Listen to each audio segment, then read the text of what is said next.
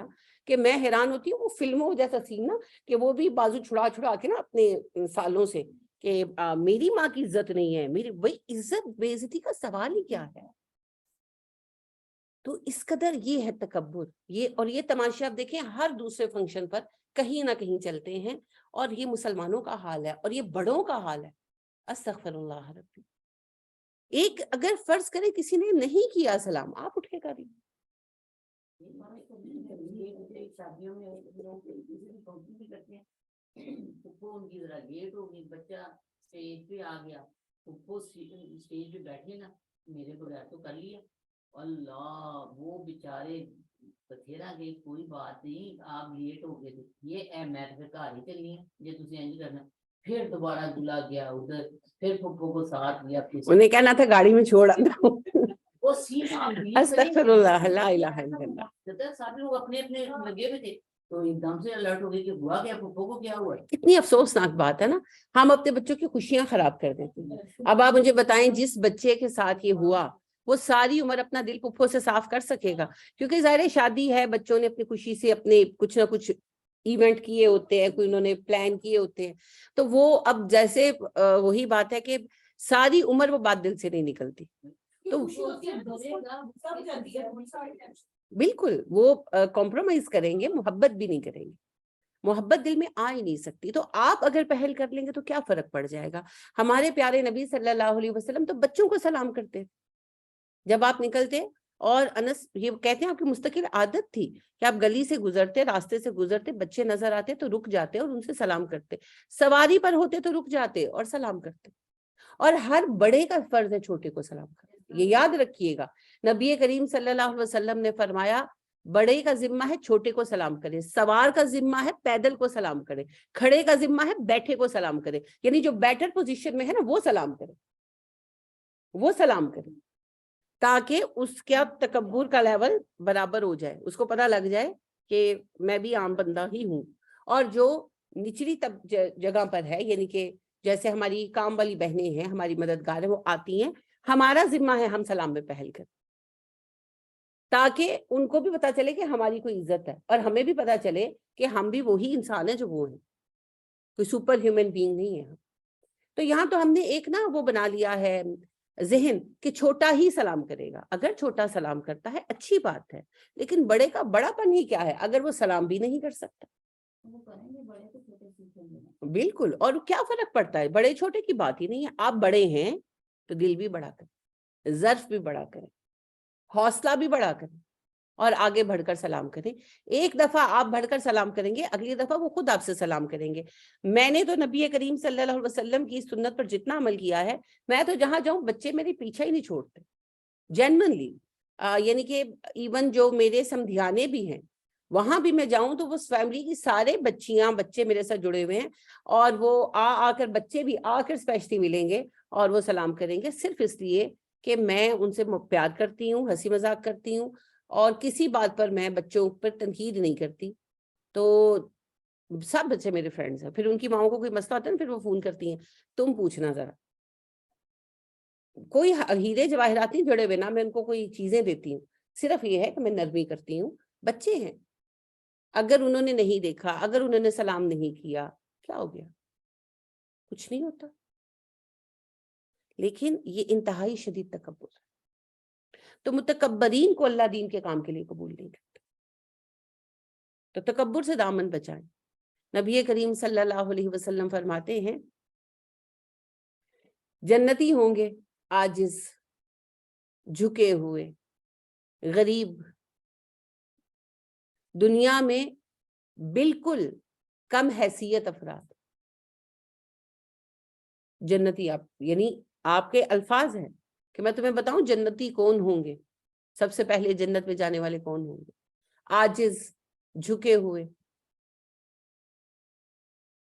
غریب, کم حیثیت افراد.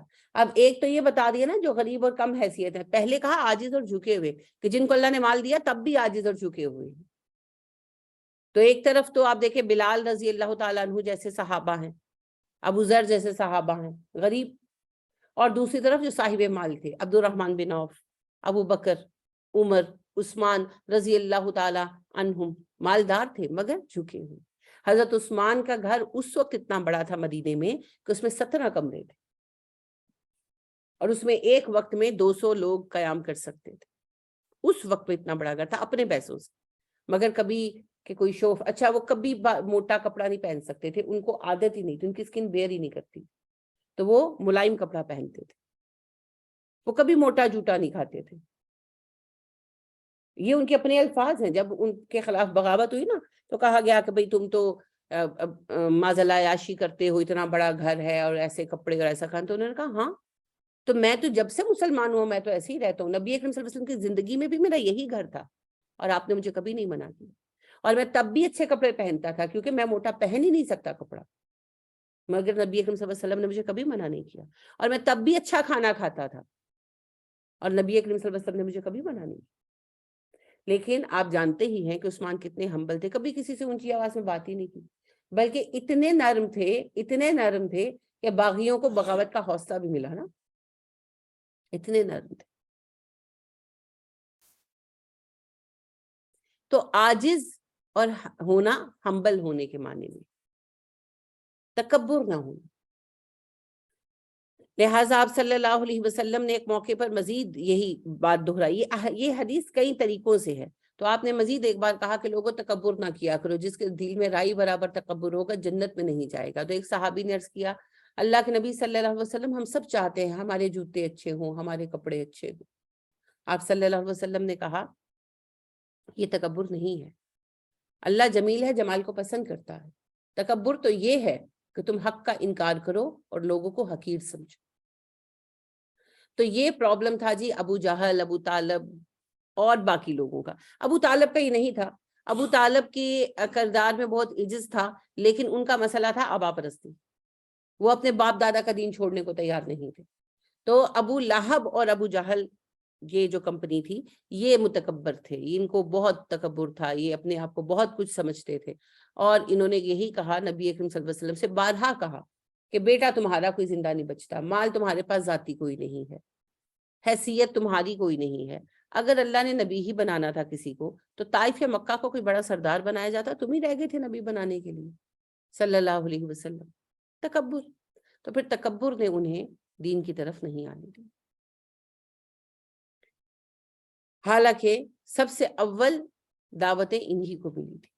اور دیکھیں بلانے والا کون تھا, نبی کریم صلی اللہ علیہ وسلم. انسان سوچتا ہے نا کہ ایسے دعوت نامے کو کون رد کر سکتا ہے, مگر تکبر یہ سب کچھ بھی کرواتا ہے جی. تو اللہ سبحانہ و تعالیٰ نے جو آغاز میں صورتیں اتاری وہ ساری کی ساری انجام کے بارے میں ہیں, اور ان میں جو دلیلیں دی گئی ہیں وہ آفاقی دلیلیں ہیں, یعنی کہ کائنات پہ بکھرے ہوئے وہ دلائل ہے جو ہر انسان دیکھتا اور جانتا ہے. اس کے لیے کسی ڈگری کی ضرورت نہیں ہے, کسی عقل سلیم کی ضرورت نہیں ہے, کوئی راکٹ سائنس نہیں چاہیے. عام چیزیں ہیں جن کو ایک عام انسان دیکھتا ہے, روز آبزرو کرتا ہے. تو آپ نے شمس پڑھی, لیل پڑھی, اب ضحیٰ کا لفظ آیا. یہ ساری چیزیں کیا ہیں, ہمارے روزمرہ مشاہدے کی باتیں ہے نا. تو وہ ضحیٰ کی قسم ہے. کیا ہے ضحیٰ؟ دھوپ کو بھی کہتے ہیں, اور ضحیٰ اس وقت کو بھی کہتے ہیں جس وقت سورج کی دھوپ صبح کے وقت تیز ہوتی, یعنی اشراق کا وقت ختم ہوتا ہے اور سورج میں تیزی آتی ہے, ضحیٰ کا وقت شروع ہوتا ہے. چاشت کا وقت ہم عرف عام میں اپنی زبان میں سے چاشت کا وقت کہتے. تو اللہ نے قسم کھائی ضحیٰ کی. میں نے پہلے بھی آپ سے عرض کیا ہے کہ اصل میں جب اللہ وقت کی قسم کھاتے ہیں تو اس عظیم نظام کو یاد دلاتے ہیں ہمیں جس کے تحت یہ نظام بن رہا. کتنا عظیم الشان سلسلہ ہے. اور آپ یہ دیکھیے کہ جب سے کائنات بنی ہے آج تک وقت میں فرق نہیں آیا. تو جتنی ایسی کہانیاں آپ سنتے ہیں نا سب جھوٹی ہیں. یہاں تک کہ یہ جو روایت سنائی جاتی ہے کہ حضرت علی کی گود میں سر رکھ کر نبی کریم صلی اللہ علیہ وسلم سو رہے تھے اور علی کی عصر کی نماز قضا ہو گئی اور نبی کریم صلی اللہ علیہ وسلم جب اٹھے تو علی نے کہا تو آپ نے سورج کو انگلی سے پھیر دیا، یہ بھی من گھڑنت ہے، اس کی کوئی حقیقت نہیں۔ تو ویسے تو اس کو من گھڑنت ثابت کرنے کے بہت سارے اسباب اور دلائل ہیں کہ بنانے والے راوی فلاں جھوٹا ہے، فلاں ان نون ہے، وغیرہ وغیرہ۔ میں تو کامن سینس کی بات آپ کو دعوت دوں گی کرنے کے لیے کہ عصر کے وقت کی نماز تھی تو نبی اکرم صلی اللہ علیہ وسلم سو رہے تھے، تو جماعت کس نے کرانی تھی جی؟ کیا آپ نے جماعت نہیں کرانی تھی؟ کیا اس دن مسجد نبوی میں صلاۃ عصر نہیں پڑھی جانی تھی؟ ہاں جی۔ اور علی رضی اللہ تعالی عنہ جماعت کے لیے آپ کو نہ جگاتے، اور اگر نبی اکرم صلی اللہ علیہ وسلم نے جماعت کرا دی تو علی نے پھر نماز کیوں نہیں پڑھی؟ اگر کوئی یہ کہے کہ جی جماعت کرانے کے بعد سوئے تھے تو علی رضی اللہ تعالیٰ عنہ کہاں تھے پھر؟ ہے نا، کہانیاں ہیں، کہانیاں ہیں۔ جب حقیقت میں نمازیں قضا ہوئی تب تو آپ صلی اللہ علیہ وسلم نے سورج نہیں پھیرا، روک لیتے؟ نہیں روکا نا، کوئی نہیں روک سکتا۔ سورج اور چاند یہ سب آفاقی نظام کا حصہ ہے، یہ کسی کے حکم سے نہ چلتے ہیں نہ رکتے ہیں۔ تو خندق میں قضا ہوئی تھی نمازیں کتنی؟ ظہر اثر دونوں ہی قضا ہو گئی تھی، مغرب کا وقت ہو گیا تھا۔ ایک دن ایسا زور کا حملہ رہا کیونکہ خندق کے پار بیٹھے تھے مگر اٹیک کرتے تھے، حملے کرتے تھے، جھڑپیں چلتی تھیں، تو اتنی زیادہ شدید جھڑپ تھی کہ ظہر اثر دونوں ہی نمازیں قضا ہو گئی، مغرب کا وقت آ گیا۔ تو عمر فاروق رضی اللہ تعالی عنہ جو ہیں وہ آئے اپنی چادر سیٹ کرتے ہوئے، گھسیٹتے ہوئے، اور جلدی جلدی آئے اور کہنے لگے کہ میری تو مغرب کی نماز جو ہے وہ لیٹ ہو گئی ہے ان ظالموں کی وجہ سے نا، تو ان کے وہ جلدی میں تھے۔ تو آپ صلی اللہ علیہ وسلم نے کہا عمر آپ مغرب کی بات کرتے ہیں، مورچے الگ الگ تھے نا، جس مورچے پر نبی اکرم صلی اللہ علیہ وسلم تھے وہاں پر زیادہ زور تھا، پریشر تھا، تو آپ صلی اللہ علیہ وسلم نے کہا عمر آپ مغرب کی بات کرتے ہیں، ہماری تو ظہر اور عصر بھی قضا ہوگی۔ تو پھر آپ صلی اللہ علیہ وسلم نے اذان دلوائی اور ایک اقامت کہی گئی اور ظہر ادا ہوئی، پھر دوسری اقامت کہی گئی اور عصر ادا ہوئی، اور تیسری اقامت کہی گئی اور مغرب ادا ہوئی۔ احد کے دن بھی تو ایسا ہی ہوا تھا، احد کے دن عصر کی نماز چھوٹ گئی تھی نا، تو احد کے دن بھی پھر بعد میں ایسا ہی ہوا تھا، تو آپ صلی اللہ علیہ وسلم نے قضا ہی نمازیں پڑھائی تھی۔ تو یہ جتنی بھی باتیں ہیں کہانیاں ہیں، اور پھر وہاں سے بات چلتی ہے، پھر آ جاتی ہے باباز پر۔ تو لہٰذا ملتان کی گرمی کیوں ہے جی؟ ہاں جی، شمس تبریز صاحب نے سورج زمین پر بلوا لیا تھا۔ اچھا چلے، شمس تبریز صاحب کا زمانہ جو ہے مغلوں کا زمانہ ہے، یہ بیان کرتے ہیں، چلے جی ہو گیا، تو اس سے پہلے ملتان میں گرمی کیوں پڑتی تھی؟ تب تو بابا جی نے سورج بھی زمین پہ نہیں بلایا تھا۔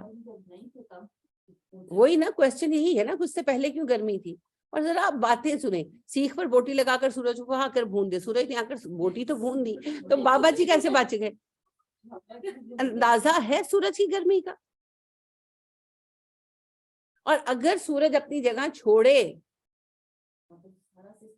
سب کچھ ختم ہو جائے، انا للہ و انا الیہ راجعون۔ اللہ کے دین کا مذاق بنا رکھا ہے، اللہ کے شعار کا مذاق بنا رکھا ہے۔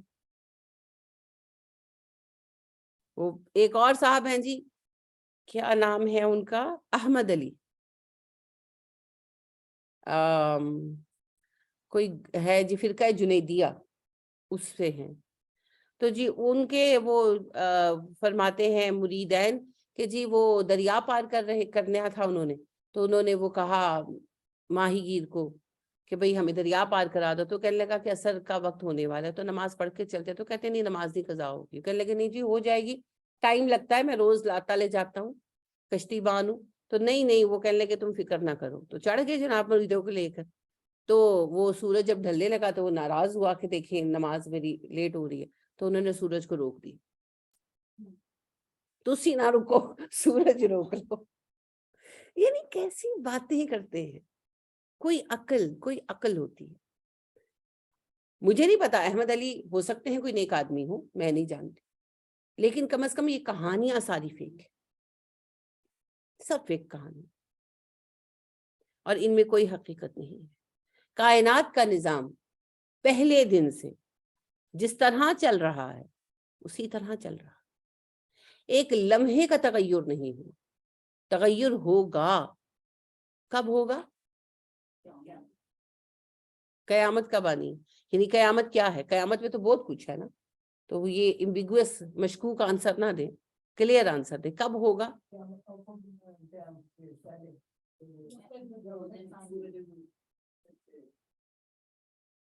سورج مغرب سے نکلے گا، یہ بھی بالکل آپ نے صحیح کہا، اس سے پہلے کچھ نہیں ایسا ہوگا چینج.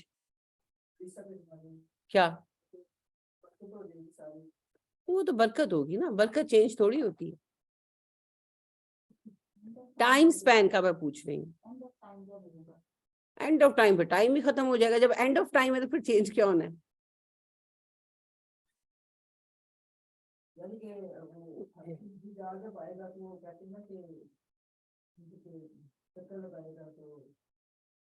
تو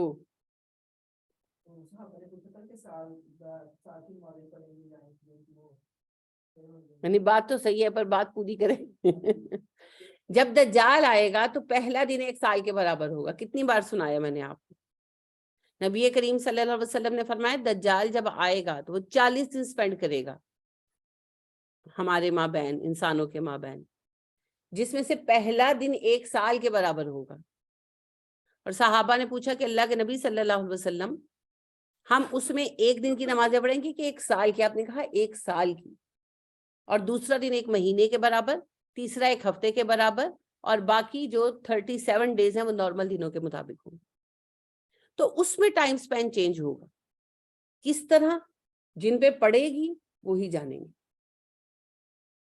نمازیں بھی کیسے کاؤنٹ کریں گے یہ اس وقت علماء ہی کروائیں گے. وہ وقت ہے جب ٹائم سپین اللہ سبحانہ و تعالی ہمارے لیے بدلیں گے، صرف ان 3 دن کے. اس کے بعد پھر سورج مغرب سے نکلے گا. ہاں بالکل یہ ہوگا. پھر قیامت ہے، اینڈ آف ٹائم تو پھر ٹائم ہی اینڈ ہو جانا ہے نا، لہٰذا پھر کوئی چیز چینج نہیں ہوگی. پھر حشر کا دن ہے، حشر کے دن سب کچھ چینج ہوگا. تو وہ 1 دن 50,000 سالہ طویل ہوگا. تو قیامت کے آثار میں یہ بات شامل ہے کہ وقت کو اللہ روکیں گے، چینج کریں گے، لیکن اس سے پہلے ایسا کچھ نہیں ہونے گا. نہ کوئی کر سکا ہے نہ کوئی کر سکے.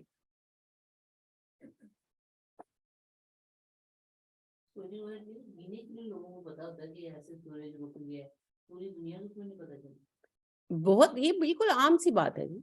آپ بالکل صحیح کہہ رہی ہیں کہ میں خود یہی کوشچن کرتی ہوں کہ جب سورج رکا تو پوری دنیا میں سورج تو ایک ہی ہے نا، تو پھر پوری دنیا کو فرق پڑنا چاہیے.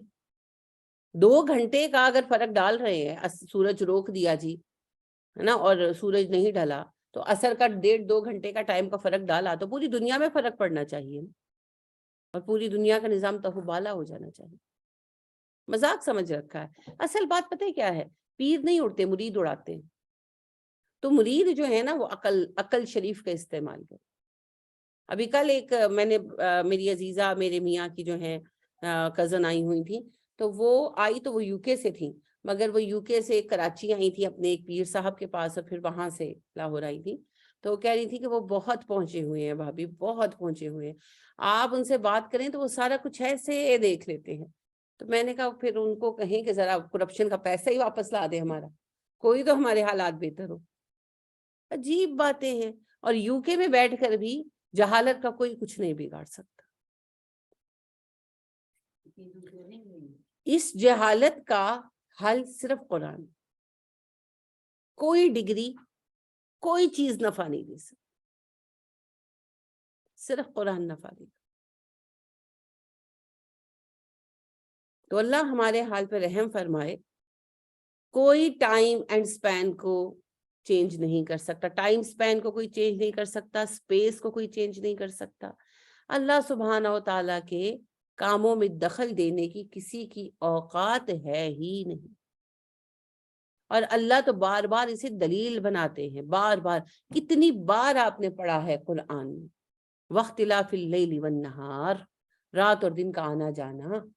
تو ٹائم اللہ کی علامتوں میں سے علامت ہے. اللہ کی نشانیوں میں سے نشانی ہے. اگر ہر کوئی اس کے ساتھ چھیڑ چھاڑ کر سکے تو پھر نشانی ہی کیا رہے. تو اللہ کہتے ہیں ضحیٰ کا وقت دیکھو کیسے میں بدل کر لاتا ہوں, کیسے اس وقت میں دھوپ تیز ہوتی ہے, کیسے تمہارے کاموں پر برکت آتی ہے. وَاللَّيْلِ إِذَا سَجَا, اور رات کو دیکھو جب وہ چھا جائے, یعنی ایک طرف دن کا سب سے چھایا ہوا حصہ جب کام اپنے عروج پر آ جاتے ہیں, اور دوسری طرف رات جب وہ پراپر چھا جاتی ہے اور نیند جو ہے وہ پراپر انسان پر طاری ہو جاتی ہے. تو کام کے لیے ہم تمہیں کیسا ایفیشنٹ کر دیتے ہیں, اور آرام کے لیے ہم تم کیسا پرسکون کر دیتے ہیں. آپ لاکھ بیٹھے ہوں, کوئی ٹی وی دیکھ رہا ہو, کوئی باتیں کر رہا ہو, رات کا ایک پہر پھر آ جاتا ہے نا 11-12 بجے کا, پھر آپ نیند سے نڈھال ہو جاتے ہیں. پھر لاکھ فیورٹ مووی چل رہی ہو, بند کر کے سو جاتے ہیں, امی سے بات کر رہے ہیں, حتیٰ کہ وہ بے وقوف بچے جو پھر چلا کے ایک دوسرے سے باتیں کر رہے تھے ان کو بھی پھر نیند آ جاتی ہے, پھر وہ بھی سو جاتے ہیں. تو یہ سسٹم ہے اللہ کا, اس کو کوئی ریزسٹ نہیں کر سکتا. ہمیشہ ایک آدھ دن ایک آدھ رات آپ نے ریزسٹ کر لیا بڑی بات ہے. دن میں جب دھوپ چڑھ آتی ہے سو سکتے ہیں, اپنے کمرے میں ہے, پردہ بند کیا ہوا ہے, پھر بھی بے قرار ہو کے اٹھ جاتے. نظام ہے اللہ کا نظام. ایک کا دن آپ اس نظام کو توڑ لیں گے, کبھی سفر کر کے آئے, تھکے ہوئے ہیں یا بخار چڑھا ہے تو سو گئے, لیکن آپ اس کو اپنی مستقل عادت نہیں بنا سکتے, فطرت میں ہی نہیں. اور پھر جو بنا لیتے ہیں چند لوگ وہ پھر بیماری رہتے ہیں.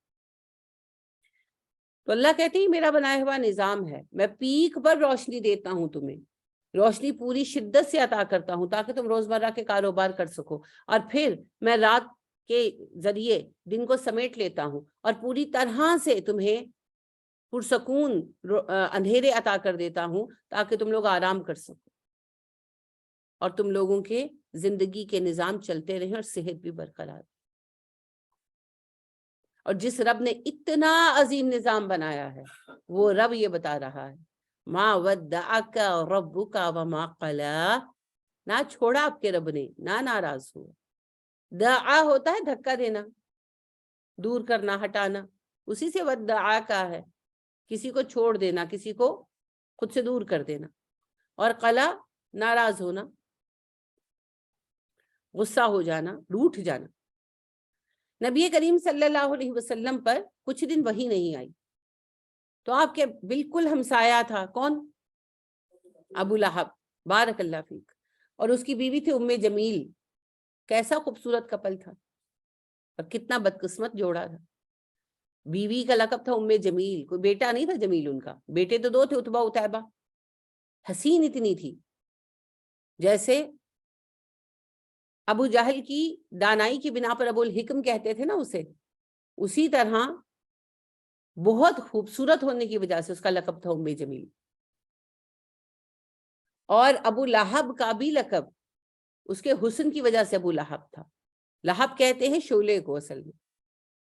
تو ابو لہب کے رخسار جو تھے نا, ناک, رخسار, ہونٹ دہکتے تھے سرخی سے جیسے بعض بچوں کے ہوتے ہیں, تو اس کے ہمیشہ رہتے تھے. تو حسین تھا, تو اس کی وجہ سے اسے ابو لہب کا آتشی رخسار کا لقب دیا گیا تھا. تو کیسا حسین کپل تھا. اور ہمسائیگی کس کی حاصل تھی؟ نبی کریم صلی اللہ علیہ وسلم. اور آپ سوچیں مکہ میں رہتا تھا, کعبے کے پاس. تو ہدایت کا انحصار دل کی کیفیت پر ہے, علاقوں پر نہیں. دل مومنانہ ہونا چاہیے. لہذا سلمان فارسی ایران میں پیدا ہوئے جہاں پر آتش پرستی تھی, اور وہاں سے ایک مومن کی طرح حق کی تلاش میں کہاں سے کہاں پہنچ گئے. اور یہ مکہ میں رہ کر نبی کریم صلی اللہ علیہ وسلم کا ہمسایہ ہو کر, سگا چچا ہو کر کافر کا کافر رہا. ابو طالب کعبے کے متولی ہو کر, نبی کریم صلی اللہ علیہ وسلم کے چچا ہو کر کافر ہی مرے. تو ایمان کا اور ہدایت کے انحصار دل کی کیفیت پر ہے, جگہوں پر نہیں ہے. تو اپنے دل کی اصلاح کرنی چاہیے. گندے برتن میں کوئی دودھ نہیں ڈالتا نا, کہ ڈالے گا؟ نہیں ڈالے گا نا. تو اگر دل گندا ہے تو ہدایت کہاں سے آئے گی؟ کیونکہ ہدایت کا برتن تو دل ہے، تو دل صاف کرنا چاہیے، دل کی اصلاح، اپنے دل کو مانجتے رہنا چاہیے. اور چونکہ اوور دا ایئرز غلط کام کرتے رہے ہیں ہم کسی بھی شکل میں، ہر کسی کا اپنا اپنا معاملہ ہے جی اللہ کے ساتھ، باقی گنہگار تو سبھی ہیں، کوئی ہم میں سے دھلا ہوا نہیں ہے. ہم سب کسی نہ کسی کمزوری کا شکار ہیں. کسی کو غصہ آتا ہے، کوئی غیبت کرتا ہے، کسی کو حسد ہے،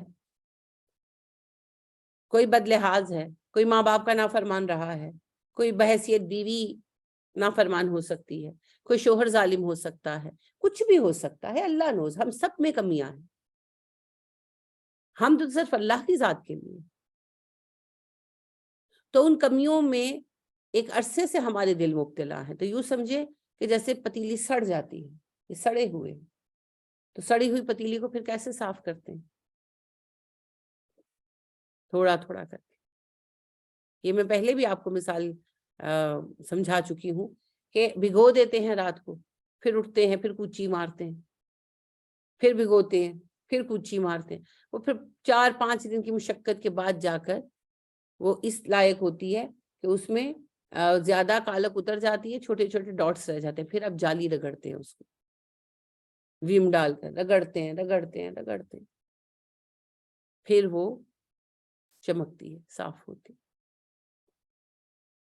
تو آنسو جو ندامت کے ہیں ان سے بھگوئیں اور استغفار کی جالی سے مانجیں اپنے دل کو.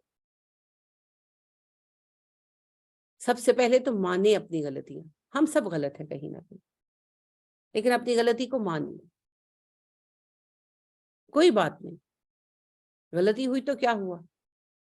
نبی کریم صلی اللہ علیہ وسلم نے فرمایا تمام ابن آدم خطا کار ہیں، بہترین خطا کار وہ ہے جو توبہ میں جلدی کرے.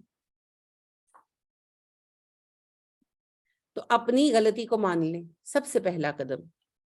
اس کے بعد اللہ سے معافی مانگے، اور روز مانگے اور روز مانگے اور روز مانگے، تو اللہ معاف کر دے.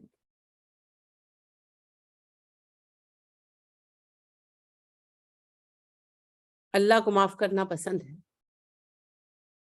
اور اللہ معاف کر دیتے. اور انشاءاللہ پھر اللہ ان گناہوں سے ابھر آنے کی ہمت بھی دے دیں گے، ضرور دیں گے انشاءاللہ.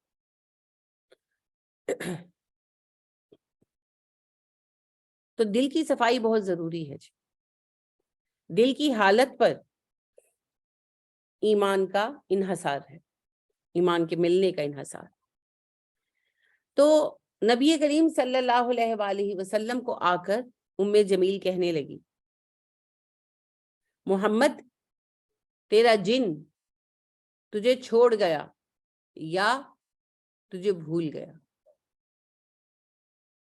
تو آپ صلی اللہ علیہ وسلم بہت دکھی ہوئے اس کے ایسا کہنے سے، دل پر غم آیا. تو پھر یہ سورہ ضحیٰ آئی. اللہ سبحانہ و تعالیٰ نے فرمایا کہ نہ تو آپ کو چھوڑا میں نے اور نہ میں آپ سے ناراض ہوں، کہ آپ صلی اللہ علیہ وسلم کو وہی جو نہیں آئی وہ اللہ کی مرضی تھی. بیچ میں پھر تواتر سے وہی آتی رہتی تھی اور بیچ میں گیپس بھی آتے تھے، یہ تو ایسے ہی. اور کتنی بڑی خوشخبری ہے نا کہ اے نبی صلی اللہ علیہ وسلم آپ آج بھی میرے پیارے بندے ہیں، میرے رسول ہیں، میں نے آپ کو نہیں چھوڑا. وَلَلْآخِرَةُ خَيْرٌ لَكَ مِنَ الْأُولَىٰ، آخرت آپ کے لیے دنیا سے بہتر ہے، یا بعد والی چیز آپ کے لیے پہلی سے بہتر ہے. دونوں ہی معنی صحیح ہیں اس. اللہ نے یہ کہا اگر کہ آخرت دنیا سے بہتر ہے تو وہ تو ہے، اور نیکوکاروں کے لیے تو بہت ہی ہے، اور نبی کریم صلی اللہ علیہ وسلم کے تو 100% آخرت میں سب کچھ ہے. اور دوسرا اس کا معنی یہ بھی لیا جاتا ہے کہ آپ کے لیے بعد میں آنے والا دن پہلے سے بہتر ہے، یعنی فیوچر آپ کا پاس سے اور بہتر ہو جائے گا. مومنوں کے لیے بھی یہی ہے، اور نبی کریم صلی اللہ علیہ وسلم تو مومن کامل ہیں، آپ کے لیے بھی یہی ہے. تو اللہ آخرت میں خیر عطا کرتے جائیں گے. وَلَسَوْفَ يُؤْتِيكَ رَبُّكَ فَتَرْضَىٰ، ان قریب آپ کا رب آپ کو اتنا عطا کرے گا کہ آپ راضی ہو جائیں گے۔ نبی کریم صلی اللہ علیہ وسلم کے لیے خاص وعدہ ہے، اور ویسے ہی مومنوں ہی سب مومنوں کے لیے اللہ مومنوں کی کوششیں ضائع نہیں کرتے، تو آخرت میں بھی دیں گے اور دنیا میں بھی۔ کتنا دیا اللہ کریم نے۔ آپ دیکھیں مکہ میں کیا حالات تھے، اور اللہ نے جب ہجرت کا سبب پیدا کیا تو پھر کیسی شوکت ملی، پورا عرب زیر نگیں آیا، مکہ جہاں سے نکال دیا گیا تھا فتح ہو گیا ماشاءاللہ، اور آپ صلی اللہ علیہ وسلم ایک بڑی طاقت بن گئے تھے۔ پھر اللہ کا حکم تھا، وفات پا گئے، اور آخرت میں بھی سب کچھ ملے گا۔ تو صبر کریں گے اور اللہ کے دین میں پہ عمل کریں گے تو اللہ اتنا دے گا کہ انشاءاللہ خوش ہو جائے۔ الم یجد کا یتیمن فآوا، کیا اس نے آپ کو یتیم پایا تو ٹھکانہ نہیں دیا؟ ووجدک ضالا فہدی، اور راہ سے بھٹکا ہوا پایا تو رہنمائی نہیں فرمائی۔ ووجدک عائلا فاغنی، اس نے آپ کو تنگ دست پایا تو مالدار نہیں کیا۔ اللہ اپنی نعمتیں یاد کروا رہے ہیں کہ نبی صلی اللہ علیہ وسلم آپ یتیم تھے، آپ کی پیدائش سے پہلے آپ کے والد وفات پا چکے تھے، 6 سال کے ہوئے والدہ فوت ہو گئی، 8 سال کے ہوئے دادا فوت ہو گئے، پھر بھی ہم نے آپ کو اچھا ٹھکانہ دیا، آپ کی پراپر پرورش فرمائی ہم نے۔ آپ صلی اللہ علیہ وآلہ وسلم ایک ایسی قوم میں پیدا ہوئے جن میں دین ابراہیمی کی کوئی تعلیمات باقی نہیں رہ گئی تھی، شرک اور کفر پر تھے وہ۔ آپ صلی اللہ علیہ وسلم کو کوئی راستہ نظر نہیں آ رہا تھا، آپ یہ تو جان چکے تھے عقل سے کہ یہ بت پرستی غلط ہے، یہ جس دین کو دین ابراہیمی بتاتے ہیں وہ دین ابراہیمی نہیں ہے، مگر اصل دین کیا ہے، ہدایت کہاں ہے، یہ تو آپ نہیں جانتے تھے۔ ہم نے آپ کو ہدایت دی، ہم نے آپ کو گمراہی سے نکالا۔ وَوَجَدَكَ عَائِلًا فَأَغْنَىٰ، اے نبی صلی اللہ علیہ وسلم آپ تنگ دست تھے، جب آپ جوان ہوئے تو آپ کے سامنے سوال تھا کیسے کاروبار شروع کریں، کیسے زندگی شروع کریں، تو پھر کیسا ہم نے آپ کے لیے رستہ نکالا، خدیجہ سے شادی کروائی، آپ کو مالدار کر دی۔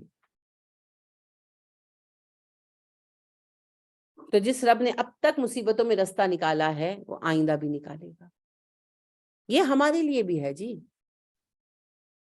ہم لوگ ایک غلام ملک میں تھے، ہماری اجداد، اللہ نے آزادی عطا کی، ساری دنیا کو لگتا تھا کہ یہ نہیں ہو سکتا، پوری دنیا میں کبھی کوئی ملک بنا نہیں ہے، جغرافیائی بنیادوں پر لوگوں نے اپنے آپ کو آباد کیا اور ریاستیں بنائی، کبھی اس طرح کوئی ملک بنا نہیں ہے، دنیا کا واحد ملک ہے جو ایک نظریے کی بنیاد پر بنا، اور وہ ہے پاکستان۔ کسی کو یقین نہیں آتا تھا کہ ملک بھی بن سکتا ہے، دیا نا اللہ نے۔ پھر پاکستان جب بنا تو کیا تھا پاکستان میں؟ کچھ بھی نہیں تھا، نہ فوج تھی، نہ حکمران تھے، پڑھے لکھے لوگ نہیں تھے نا جن کو سمجھ ہوتی، جو باقاعدہ پولیٹیشنز ہوتے، نہ ہی ہمارے پاس کوئی کیپٹل تھا، نہ کوئی ڈیم تھا، کچھ بھی نہیں تھا، سب کچھ بنا۔ کتنی ترقی دی اللہ نے، اولادوں سے نوازا۔ ویسے تو انا للہ و انا الیہ راجعون، ہم اللہ کی اس نعمت کی ناشکری رو رو کر پیٹ پیٹ کر کرتے، پاکستان کی آبادی بڑھ گئی ہے نا، آبادی بڑھ جانے کی وجہ سے حالات خراب ہے، نہیں جی، یہ کرپشن اور لوٹ مار کی وجہ سے خراب، یہ غیر مساویانہ تقسیم کی وجہ سے خراب۔ اللہ نے ہم پر فضل کیا، اللہ نے ہمیں بیٹے دیے، بیٹیاں دی، ہماری نسلوں کو آباد کیا، ہمارے بچوں کو ذہین بنایا، دنیا کی بہترین قوم بنایا، دنیا کا بہترین خطہ دیا ہمیں، اور اس خطے میں ہر طرح کی چیزیں بھی عطا کی۔ وہ تو ہماری عدم لیاقت ہے کہ ہم ان چیزوں سے فائدہ نہیں اٹھا پا رہے، تو اس نے اتنا کچھ کیا، تو ابھی حالات خراب ہیں، خرابی بھی ہماری وجہ سے ہے، لیکن پھر بھی اللہ ہمارے لیے رستہ ضرور نکالے انشاءاللہ۔ تو مایوسی کی کوئی بات نہیں ہے جی۔ جب بہت ڈپریسڈ ہوا کریں سورہ ضحیٰ نکال کر پڑھا کریں، ڈپریشن کا علاج ہے۔ وَأَمَّا السَّائِلَ، اور رہا سوالی، فَأَمَّا الْيَتِيمَ فَلَا تَقْهَرْ، تو یتیم پر قہر نہ برسائیں۔ قہر کا لفظ پڑھتے ہیں نا، قہار کا، اسی سے ہے، تقہر سختی نہ کریں۔ اچھا، اس سے یہ مراد نہیں ہے کہ یتیم بچہ جو کسٹڈی میں ہوگا اسے ڈانٹا نہیں جائے، یتیم کی تربیت بھی ویسے ہوگی جیسے عام بچے کی ہوتی ہے، کیونکہ اکثر دو انتہائیں ہیں، یا تو بالکل ہی یتیم کو ملازم بنا لیتے ہیں، اور یا پھر اس کو بالکل ہی ہتھیلی کا چھالا، اس کی تربیت ہی نہیں کرتے اور وہ بالکل نکما نٹھلا بن جاتا ہے۔ دونوں ہی باتیں منع ہیں۔ سورہ نساء میں آپ نے پڑھا نا، اللہ نے کہا یہ آپ سے پوچھتے ہیں یتیم کے بارے میں تو کل اصلاح لہم خیر، تو ان سے کہو ان کی اصلاح سب سے بہترین بات ہے۔ تو جیسے آپ اپنا بچہ پالتے ہیں، پیار بھی کرتے ہیں، کبھی دو تھپڑ بھی لگاتے ہیں، کرتے ہیں نا سارا کچھ، تو اسی طرح سے کریں گے۔ میں نے دیکھا ہے کہ جو اڈاپٹیڈ بچے جنہوں نے اڈاپٹ کیے ہوتے ہیں وہ بالکل ہی بچوں کو نکما بنا دیتے ہیں، بالکل اوور پیار، یہ ثابت کرنے کے لیے کہ ہم بہت پیار کرتے ہیں۔ ایسا نہیں ہے بھائی، پیار اپنی جگہ، تربیت اپنی جگہ۔ تو تربیت کے لیے بعض اوقات آپ بچے کو سزا دیتے ہیں، بعض اوقات ایک آدھ لگاتے بھی ہیں، اور اکثر آپ کرتے ہیں کہ امتحانوں میں ٹیسٹ میں نمبر اچھے نہیں آئے، اٹھایا آئی پیڈ شاید بند کر کے ٹیب شیب رکھ دیے تالے میں، چلو اب نمبر لاؤ گے تو چیز ملے گی، نارمل باتیں۔ آپ بچوں کو یہ بھی سکھاتے ہیں کہ گھر کا کام کرنا ہے، تھوڑا ہلنا جلنا ہے، اپنے کام خود کرنے ہیں۔ پھر ان کو یہ بھی سکھاتے ہیں کہ جو پکا ہے وہ کھانا ہے، ہر وقت بازار سے نہیں آ سکتا۔ تو یعنی یہ تربیت ہے نا، اور اگر آپ تربیت نہیں کریں گے تو وہ بچہ پھر زمانے کی بہت ٹھوکریں کھائے گا، بہت ٹھوکریں کھائے گا، یا تو پھر ٹھوکریں کھا کر سیکھ جائے گا، اور اگر ٹھوکریں کھا کر بھی نہ سیکھ پایا تو پھر ساری عمر زمانے کی ٹھوکروں میں ہی رہے گا۔ تو اگر کوئی یتیم بچہ آپ کی کسٹڈی میں ہے، اگر آپ نے کسی بچے کو اڈاپٹ کیا ہے، اسے نارمل پالیں، اسے ایک نارمل انسان بنائیں۔ تو یہاں تو ظلم کی بات ہو رہی ہے، عربوں میں تو ایسا کچھ تھا نہیں، اپنوں کا خیال کرتے تھے، ویسے جو اچھے لوگ تھے۔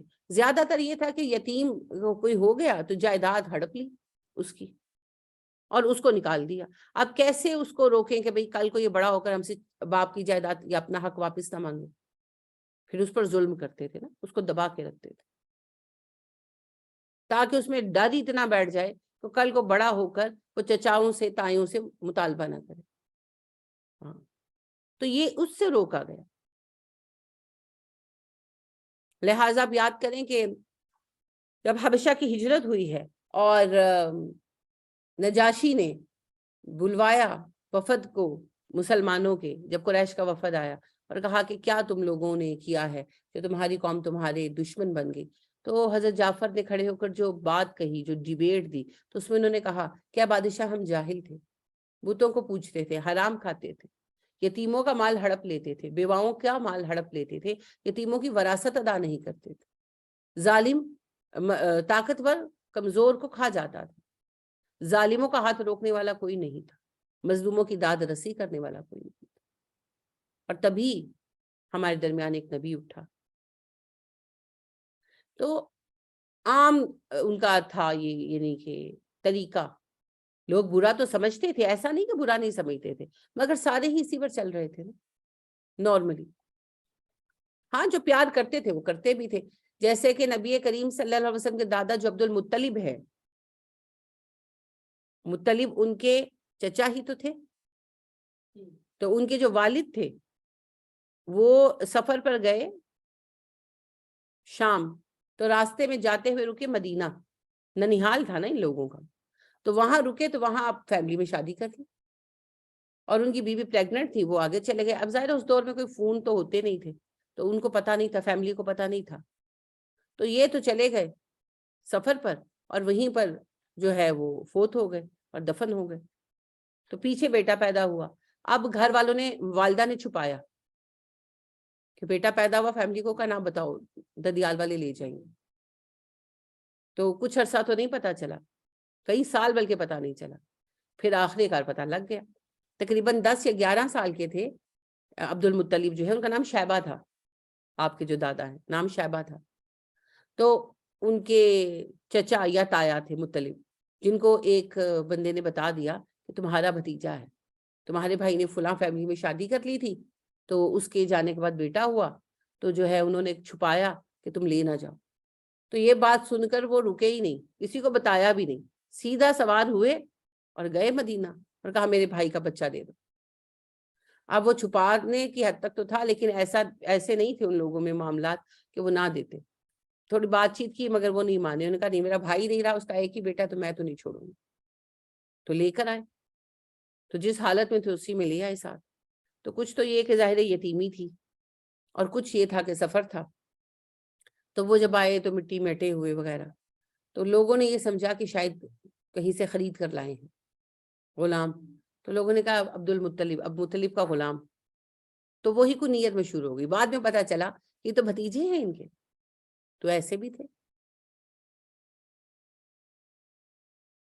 تو مقصد کہنے کا یہ ہے کہ اچھے لوگ بھی تھے, سارے ایک جیسے نہیں تھے, مگر عمومی رویہ ظلم کا تھا. اس کو سمجھنا چاہتے ہیں تو اپنے معاشرے کو دیکھ لیں, اچھے لوگ ہیں مگر زیادہ تر ایک دوسرے کا حق مار رہے ہیں. ایسا ہی تھا معاشرہ. تو اللہ نے کہا کہ یتیم کا حق نہ مارو, اس پر سختی نہ کرو, اس پر ظلم نہ کرو. اس بے بسی کو کبھی کوئی سمجھ لے نا جو ایک بچے میں, یتیم میں ہوتی ہے, بے بسی ہوتی ہے نا. کیا محسوس کرتا ہوگا وہ بچہ؟ کبھی خود کو سوچے نا کہ اگر ہم کسی جگہ تنہا رہ جائیں اور کوئی اپنا نہ ہو, کوئی رابطے کا ذریعہ نہ ہو, تو ہماری دل کی کیا کیفیت ہوگی. تو ایک چھوٹا بچہ, یتیم بچہ, یتیم وہی ہے جو چھوٹا ہے, جو جوان ہو گیا وہ تو یتیم ہے ہی نہیں نا, کیٹیگری میں ہی نہیں آتا. تو چھوٹا بچہ 9 سال کا, 8 سال کا, 7 سال کا, اور اس کو پتا ہے کہ میرا باپ نہیں رہا, اور اس کو پتا ہے میرے پاس کچھ نہیں ہے, اور میرا کوئی پوچھنے والا نہیں, تو اس کے دل کی کیا کیفیت ہوگی, وہ کتنی بے بسی محسوس کرتا ہوگا. ہم کم از کم اس کو ایک دفعہ محسوس کریں نا اپنے دل میں, تو ہم نرم ہو جائیں. ہم سوچتے ہی نہیں. اوہو, پیسے نہیں دے سکتے, محبت دے. ہم تو صرف پیسہ دینا فرض سمجھتے ہیں. مجھے تو اپنے سسٹم سے بھی بہت ناپسندیدگی ہے کہ آرفنیج بنائے ہوئے ہیں, یتیم خانے, اور وہاں پر بچے ہیں. اب لوگوں نے پیسے باندھے ہوئے ہیں, بکرے دیتے ہیں, دیگے دیتے ہیں, کوئی جا کر دیکھتا ہے وہ یتیم بچے کس حال میں. کتنے ہی ایسے کیسز سامنے آ چکے ہیں, بچوں کو ابیوز کرتے ہیں, ان سے دھندے کراتے ہیں, ان سے ڈرگز, انہیں ڈرگز کیریئر بنایا ہوا ہے, کیونکہ ان بچوں کا کوئی پوچھنے والا نہیں ہے. اور ہم سمجھتے ہیں کہ صرف صدقے دے کر ہمارا فرض پورا ہو گیا. کبھی کبھی وزٹ کریں. اگر ایک کمیونٹی میں ایک یتیم خانہ ہے, فرض کریں کہ ہمارے علاقے میں کوئی ہے, تو آپس میں ہر بلاک ذمہ داری لے کہ بھائی اس مہینے کی ذمہ داری ہماری, اس مہینے کی, یعنی ہر کوئی 12 مہینے ہے نا سال میں, ہر گلی کا ایک گھرانہ اگر ہر مہینے وزٹ کر لے, تو ان کو بھی پتا ہو کہ ہاں کوئی ہمیں پوچھنے والا ہے, ہمیں ان بچوں پر ظلم نہیں کرنا. کتنے ہی, اور یہ تو بڑے مسئلے ہیں. چھوٹے چھوٹے مسائل, مطلب یہ ہے کہ بچوں کو اسکولوں میں ان کے پڑھنے کا انتظام نہیں کرتے, وہ پیسہ کھا جاتے ہیں نا, فیسیں دینی پڑیں گی, تو وہ پیسہ کھا جاتے ہیں, بچوں کو ادھر ادھر کاموں پہ رکھوا دیتے ہیں, اپنے گھروں کے کام کراتے رہتے ہیں. یہ تو بہت نارمل مسائل ہے. تو خالی پیسہ دینے سے تھوڑی ان کی مدد ہو سکتی, تھوڑی سی پروٹیکشن, تھوڑی سی. اپنے بچوں کا صدقہ سمجھ کر ہی کریں. ہم جو بزرگ فارغ ہو جاتے ہیں, ریٹائرڈ ہو جاتے ہیں, جیسے دادا وغیرہ فارغ بیٹھے رہتے ہیں, ان کو ذرا ان ڈیوٹیوں پر لگائیں. سیریسلی, وہ بیٹھ کر جو ساس کو, یعنی کہ اپنی بیگم کو اور بہوؤں کو نگرانی میں رکھتے ہیں اور پریشان کرتے ہیں, ان کم بختوں کو رکھے نہ, جا کر کرائیں ذرا ان سے کام. ہماری پروڈکٹیوٹی کی سوچ ہی نہیں رہی, ایک جو سیوک سینس ہوتی ہے نا, وہ نہیں. تو وہ ہمیں پیدا کرنی ہے, دوبارہ ریپروڈیوس کرنی ہے. عید تہوار پر جائیں, عیدوں پر تھوڑا ٹائم نکالیں, یتیم خانے جائیں, کوئی گھنٹہ ڈیڑھ بچوں کے ساتھ سپینڈ کریں, لے آئیں ان کو اپنے گھر, ساروں کو نہیں, آپس میں جو ہے وہ کر لیں, مینج کر لیں, یا ان بچوں کے لیے کوئی ایک آدھ پارٹی رکھ لیں. کچھ ایسا پریکٹیکل کریں کہ بچوں کو لگے ہم بھی کسی معاشرے کا حصہ ہیں. ہم نے تو انہیں کاٹ کر پھینک دیا, اور یہ سمجھتے ہیں کہ خالی روٹی دے دینے سے, کپڑا دے دینے سے مسئلہ حل ہو جائے گا. نہیں, مسئلہ حل نہیں ہوگا. انہیں ایک نارمل شہری بنانے کے لیے ہمیں انہیں نارمل ماحول دینا ہوگا, جو ہم بھولے ہوئے ہیں. آپ کو پتہ ہے امریکہ میں, یورپ میں یہ ٹرینڈ ہے، یعنی وہاں کا یہ رواج ہے، اصول ہے، سیوک قانون نہیں ہے، یہ سیوک سینس ہے ان کی، ٹریڈیشن، کہ ہر فیملی جب بچوں کی چھٹیاں ہوتی ہیں تو ایک یتیم بچہ اپنے گھر لا کر رکھتے ہیں، اور اس عرصے میں وہ 2-2.5 مہینے کی ہماری طرح ان کی بھی چھٹیاں ہوتی ہیں، تو اس عرصے میں وہ اس کا خرچہ بھی اٹھاتے ہیں اور اس کو اپنے بچوں کے ساتھ رکھتے ہیں، یعنی کہ اس کو اپنے بچے کی طرح رکھتے ہیں کہ گھر کا ماحول، کہ اس کو پتا چلے اچھا رشتے ایسے ہوتے ہیں، لوگ ایسے ہوتے ہیں۔ تو وہاں ہر فیملی کے ساتھ 1-2 ایسے بچے جڑے ہوئے ہوتے ہیں، ایک تو لاتے ہی ہیں، اگر وسعت ہے تو 2 لے آؤ، تو وہ 2-3 مانگے، اور پھر اس بچے کو ہی ہر سال لاتے ہیں، یعنی وہی فیملی اس بچے کو ہر سال لاتی ہے جب تک وہ بچہ بڑا نہیں ہو جاتا۔ وہ پھر اس فیملی کے ساتھ ایک طرح کا اس کا تعلق بن جاتا ہے کہ کوئی دکھ سکھ ہے، شادی ہے، انوائٹ کر لیا، دکھی ہے آ گیا، اپنا دکھ سے بیان کر لیا، کہ وہ ایک ریلیشن شپ بن جاتا ہے، گھر والوں کا بھی بن جاتا ہے، اس بچے کا بھی بن جاتا ہے۔ اور ہم کیا کرتے ہیں؟ ہم صرف باتیں کرتے ہیں، ہم صرف بیٹھ کر باتیں کرتے ہیں اور ہم کچھ نہیں کرتے۔ آج تک میں نے کوئی گھر نہیں دیکھا جہاں پر کسی یتیم بچے کو کیٹر کیا گیا ہو، الا یہ کہ وہ اپنا ہو، یعنی کہ یہ نا کہ کوئی اللہ رحم فرمائے اپنا کوئی فوت ہو گیا تو اس کا بچہ گھر میں پال لیا، لیکن جیسے ایک یتیم کا حق ہے میں نے آج تک نہیں دیکھا۔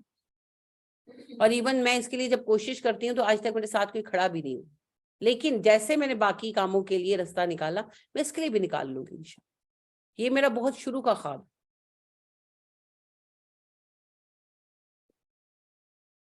ہمارے پاس ہر مسئلے کا حل نا کھانا کھلانا ہے، بس، ہاں بس کھانا کھلا دو ٹھوس ٹھوس کے۔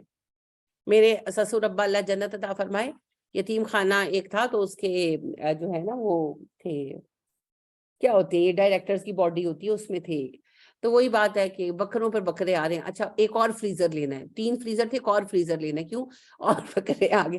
تو میرے میاں ناراض ہوتے تھے، عرفان صاحب، وہ کہتے تھے تو صرف بکرے ہی اکٹھے کری جاندے ہو، منع کر دو لوگوں نے، کیونکہ اتنا کھانا کیا کرنا ہے؟ اچھا کھانا، کپڑا، کتاب دینے کا کسی کو نہیں پتا، کوئی یہ نہیں پوچھتا کہ کس کس ایج کے بچے ہیں، کس کس کلاس میں پڑھ رہے ہیں، ہم کسی کی پڑھائی کا خرچہ اٹھا لیں، نہیں، بس کھانا بھیجی جاؤ، صدقے کے بکرے۔ یعنی کہ ایکچولی دیکھیں سینس کیا ہے، ہمارے یہاں اسلام میں صدقے کا تصور یہ نہیں ہے، ہمارا صدقے کا تصور یہی ہے نا کہ یہ صدقے کا کھانا اس کو کھلانا ہے جس پر مصیبت ڈال دی، تو ان کو تو پھر ہم نے ڈسٹ بن مانا ہوگا نا معاشرے کا، کہ میرا بچہ بیمار ہے، اے یتیمانوں بھیجو کھان، کہ ان میں سے کوئی مر جائے خیر ہے، میرا بچہ بچ جانا چاہیے۔ ایکچوئل ہماری سوچ تو یہی ہے، اسلام میں صدقے کا ہی تصور نہیں ہے۔ آپ کو پتا ہے، مجھے پتا ہے، لیکن آپ کو پتا ہے کہ کامن لوگوں کا صدقے کا تصور یہی ہے کہ جو صدقہ دیتا ہے اس کی بلا صدقہ لینے والے پر آ جاتی ہے، لہٰذا کام والیاں بھی کہتی ہیں صدقہ نہیں لینا بجی، تو وہ یتیموں کو بھیج دو کہ ان کا کوئی تو والی وارث نہیں ہے، تو وہ تو کھا ہی لیں گے،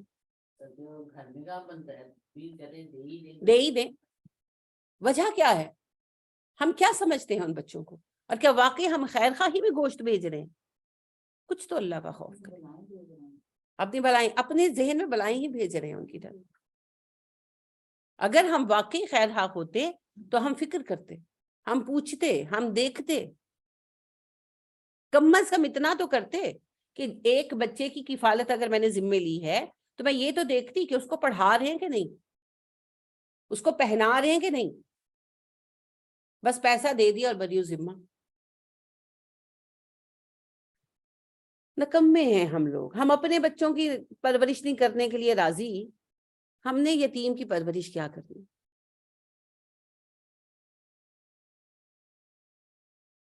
میں ایک پروگرام دیکھ رہی تھی، یہ تھا اس کا نیشنل جیوگرافی کا، تو بڑا اچھا مجھے لگا۔ اب کافی عرصہ پہلے میں نے دیکھا تھا، ابھی مجھے اس کا نام یاد نہیں آ رہا، لیکن وہ ٹیبو کا ایک وہ تھا، ایپیسوڈ تھا، تو اس میں دکھاتے ہیں بہت ہی جنہوں نے ڈفرینٹ کوئی کام کیا ہو، اچھے بھی ہوتے ہیں برے بھی ہوتے ہیں، تو انہوں نے ایک فیملی دکھائی، ایکچولی بچی دکھائی، ینگ لڑکی تھی، اس کی عمر 22 سال تھی، اور اس نے معذوروں کے جو ہے نا اس میں یہ کیا ہوتے ہیں آپ کے جو دوڑ وغیرہ ہوتی ہے، اولمپکس کے کھیل تھے، اس میں اس نے تمغہ انٹرنیشنل جیتا تھا، وہ جمپ کرتے ہیں نا, وہ رسی لگی ہوتی ہے اس کے اوپر سے, نہیں ایک تو وہ جمناسٹک تو لگ رہا ہے نا, وہ صرف جمپ ہوتی ہے, اب اس کا ایک خاص نام ہوتا ہے میں بھول گئی ہوں, لیکن بہرحال اس نے اس میں جو ہے نا وہ تمغہ جیتا. اور وہ بچی بائی برتھ اس کی آدھی باڈی بنی ہی نہیں تھی, یعنی کہ صرف اس کی ہپس تک باڈی تھی, ٹانگیں ہیں ہی نہیں. تو وہ جب پیدا ہوئی, اس کا وہ پھر دکھا رہے تھے سارا انٹرویو وغیرہ, تو اس کے اپنے ماں باپ اسے آرفنیج میں دے گئے کہ انہوں نے کہا ہم نہیں پال سکتے اس بچی کو, ہم بہت غریب ہیں. تو انہوں نے رکھ لیا بچی کو, ٹھیک ہے. اب ایک اور جوڑا تھا اور ان کی صرف بیٹیاں تھی, بیٹا نہیں تھا. 2 بیٹیاں ہوئی تو انہوں نے کہا اب ہم نے اور بچے نہیں کرنے, ایک بچہ ہم اڈاپٹ کریں گے. تو وہ جب آرفنیج میں اڈاپٹ کرنے گئے تو انہوں نے وہ بچی لی کہ ہم اس, ہماری بچیاں صحت مند ہیں, ہم اس ڈسیبل بچی کو پالیں. تو وہ بچی جب تھوڑی بڑی ہوئی تو اس نے اپنے باپ سے کہا, یعنی کہ جنہوں نے اڈاپٹ کیا تھا, کہ میں نے جو ہے نا ایتھلیٹ بننا. اب آپ سوچیں کہ سگے ماں باپ ہو نا ہمارے جیسے تھے, کہیں لگتا تیری یہاں ہے نہیں تو ایتھلیٹ بننا ہے. اس نے کہا میں تمہیں بناؤں گا. انہوں نے گھر کے اندر اس کے لیے وہ رنگ وغیرہ بنایا سارا, اور باپ کام سے آ کر خود اس بچی کو پریکٹس کراتا تھا. اور یہ نہیں کہ کوئی ملینئر ٹریلینئر لوگ تھے, نہیں, جاب کرتا تھا, گورنمنٹ سرونٹ تھا. تو وہ شام کو آتا تھا تو وہ اس کو پریکٹس کراتا تھا ہاتھوں پر جمپ کرنے کی اور ساری. تو اس نے ساری ٹریننگ اپنی بچی کو کرائی, اور ماشاءاللہ اس بچی نے انٹرنیشنل گیمز میں جو ہے میڈل لیا, گولڈ میڈل لیا, اور سب نے دیکھا. اور اس کی بہنیں بھی اتنا پیار کرتی ہیں اور ماں باپ بھی. تو وہ وہی کہ وہ کہتے آپ کو عجیب نہیں لگتا تھا, یعنی آپ دیکھیں, آپ دیکھتے ہیں تو دل پر ایک عجیب سی کیفیت آتی ہے کہ نیچے کی باڈی ہے نہیں, وہ ہاتھوں پہ چل رہی ہے. اور انہوں نے اسے ہر چیز سکھائی, ہر چیز سکھائی کہ ہاتھوں کے ساتھ جو ہے کیسے وہ اپنے سارے کام کرے. پھر اس کو گاڑی بھی ڈیزائن کر کے دی. وہ خود تو امیر نہیں تھے, جب وہ بنی ہے ایتھلیٹ تو پھر انہوں نے اس کو گاڑی بھی ڈرائیو کر کے دی کہ اس میں بریکس وغیرہ سارا کچھ جو ہے نا اوپر کے, وہ ہاتھوں سے سارا کچھ کر سکے. تو ابھی آپ دیکھیں یہ جو دبئی میں ہوا ہے فیفا کا جو ٹورنامنٹ ہوا ہے, تو اس کی اوپننگ جس بچے نے کی اس کی بھی تو آدھی باڈی تھی, تو اسی نے اوپننگ کی ہے. لیکن وہ اس کے والدین ماشاءاللہ پیسے والے ہیں, تو انہوں نے بھی اس کو گاڑی شاڑی ایسی ڈیزائن کروا کے دی ہوئی ہے. تو دکھایا نا وہ گاڑی بھی چلاتا ہے, سارا کچھ کرتا ہے. تو خیر وہ تو ان کا اپنا بچہ تھا, لیکن یہ بچی آپ دیکھیں اڈاپٹڈ تھی.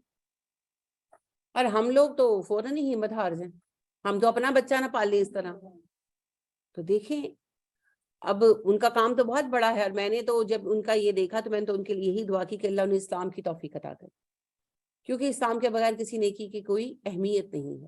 لیکن واقعی یہ بڑے حوصلے کا کام, اور یہ بہت ہی بے غرض اور نیک لوگ کر سکتے. تو ہمیں تو بس اپنی پڑی ہوئی ہے, ماؤں سے اپنے بچے نہیں سنبھل رہے, ہے نا.